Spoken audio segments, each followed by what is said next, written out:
আসসালামু আলাইকুম। স্বাগতম আপনাকে বিবিসি আন্তর্জাতিক ওয়ার্ল্ড নিউজে।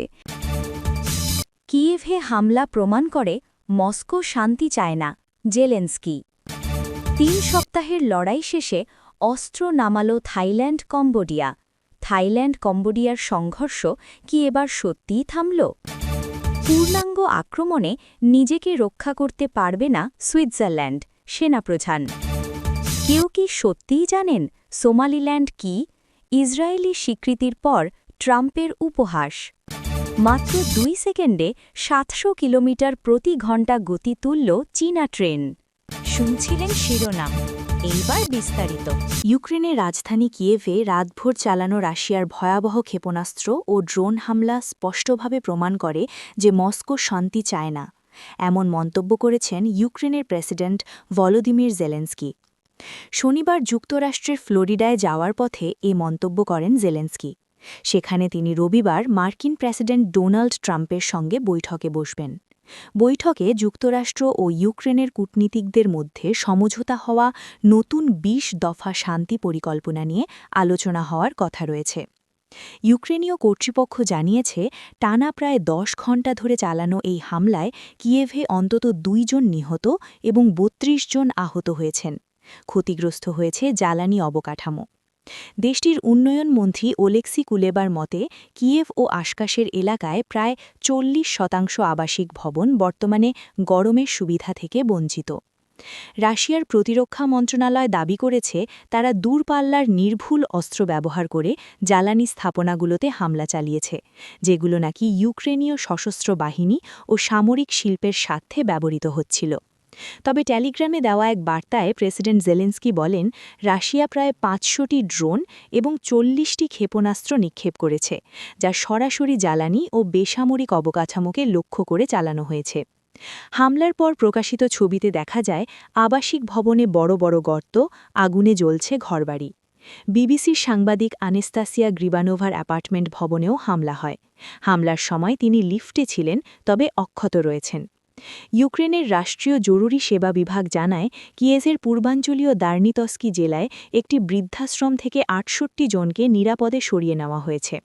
জেলেনস্কি বলেন, রুশ প্রতিনিধিরা দীর্ঘ আলোচনা চালালেও বাস্তবে তাদের কথা বলছে ড্যাগার ক্ষেপণাস্ত্র ও শাহেদ ড্রোন।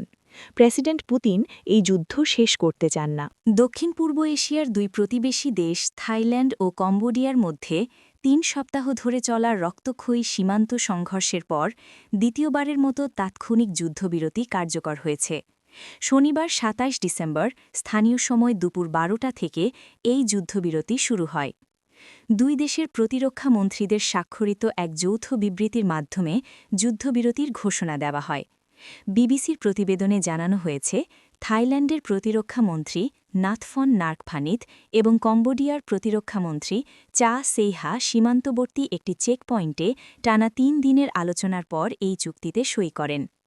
চুক্তি অনুযায়ী উভয় পক্ষ বর্তমানে যে অবস্থানে রয়েছে সেখানেই অবস্থান করবে। কোনো পক্ষ নতুন করে সেনা মোতায়েন বা অগ্রসর হতে পারবে না। যুদ্ধবিরতি টানা ৭২ ঘণ্টা বজায় থাকলে থাইল্যান্ড তাদের হেফাজতে থাকা ১৮ জন কম্বোডীয় সেনাকে মুক্তি দেবে। এছাড়া সীমান্ত এলাকা থেকে বাস্তুচ্যুত নাগরিকদের নিরাপদে নিজ নিজ বাড়িতে ফেরার সুযোগ করে দেওয়া হবে এবং ল্যান্ডমাইন অপসারণে পারস্পরিক সহযোগিতা করা হবে। কোনো পক্ষই সামরিক উদ্দেশ্যে অপর পক্ষের আকাশসীমা ব্যবহার বা লঙ্ঘন করতে পারবে না। গত জুলাই মাসেও ২ দেশের সীমান্তে সংঘর্ষ হয়। সেই সময় মার্কিন প্রেসিডেন্ট ডোনাল্ড ট্রাম্পের মধ্যস্থতায় সাময়িক শান্তি প্রতিষ্ঠা হয়, যা কুয়ালালামপুর শান্তি চুক্তি নামে পরিচিত ছিল।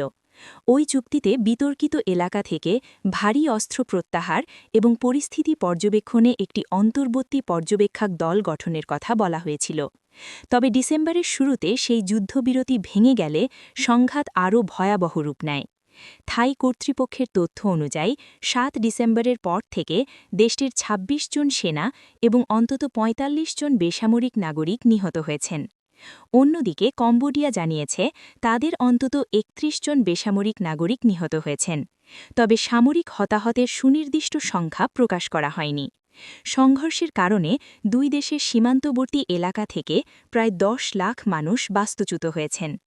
সুইজারল্যান্ড পূর্ণাঙ্গ আক্রমণের মুখে পড়লে তবে নিজেকে রক্ষা করতে পারবে না। তাই রাশিয়ার ক্রমবর্ধমান ঝুঁকির কারণে সামরিক ব্যয় বাড়াতে হবে।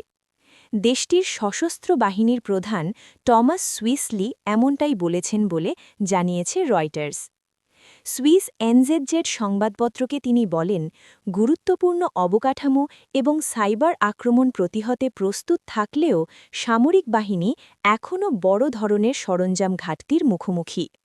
সুইসলি বলেন, আমরা যা করতে পারি না তা হল দূর থেকে আসা হুমকি বা এমনকি আমাদের দেশের ওপর পূর্ণাঙ্গ আক্রমণের বিরুদ্ধে প্রতিরক্ষা করা।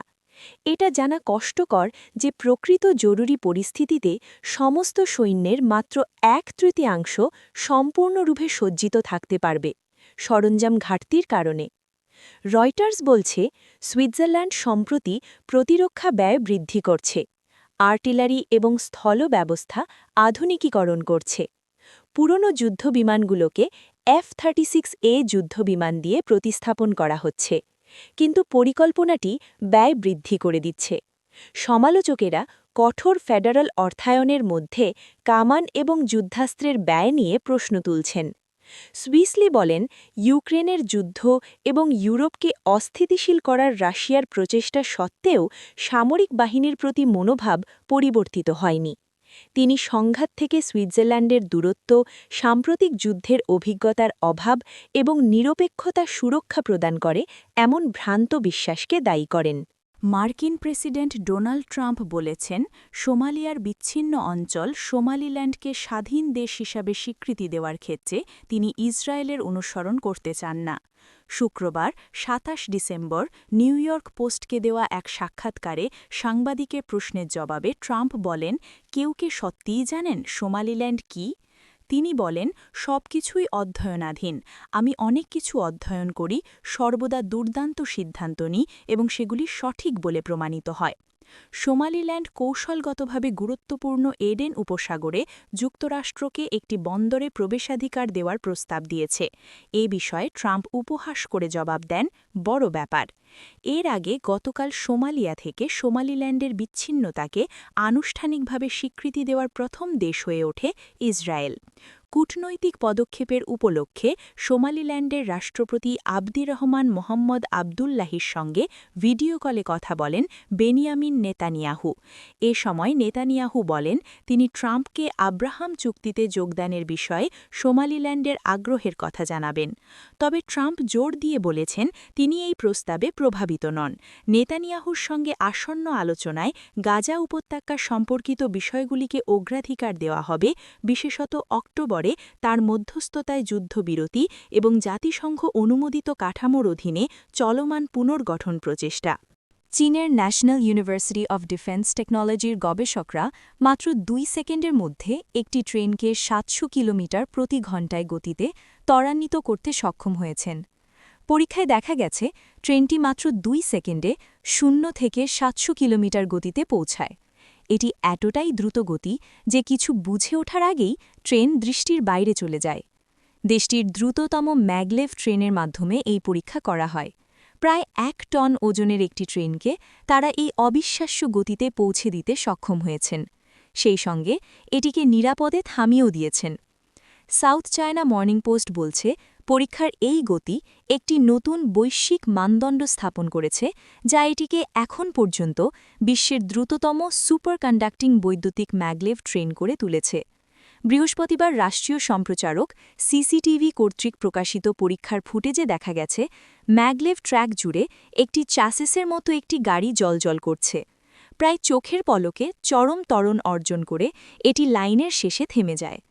চীনা বিশ্ববিদ্যালয়ের অধ্যাপক লি জি বলেন, অত্যাধুনিক এই সুপারকন্ডাক্টিং ইলেকট্রিক ম্যাগলেভ সিস্টেম সফলভাবে তৈরি হওয়ায় চীনের অতি দ্রুত ম্যাগলেভ পরিবহন নিয়ে গবেষণা আরও দ্রুত এগিয়ে যাবে।